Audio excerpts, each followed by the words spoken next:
Welcome to Luca and Miguel. Enjoy the video. You start by confirming prerequisites. You need WordPress admin rights and SiteKit installed, plus a Google account authorized for Adsense. Once done, make sure no other analytics or Adsense plugins are active. They can block verification.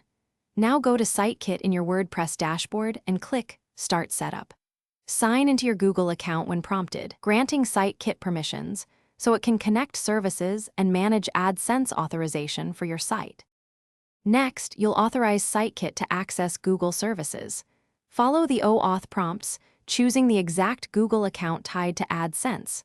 Once authorized, choose the Adsense account and the matching site property so data lines up correctly.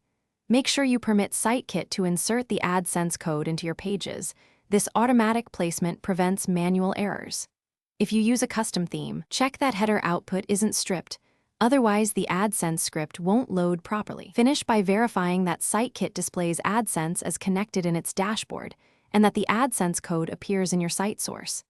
Expect reports and ad serving to take up to 24 to 48 hours. Be patient. If ads don't show, first clear any server and theme caches, then rerun the SiteKit verification. If that fails, temporarily deactivate other plugins that modify headers or scripts. You'll often find a conflict is the cause, and resolving it restores the connection. Thanks for watching and please subscribe. It's the best investment you'll ever make.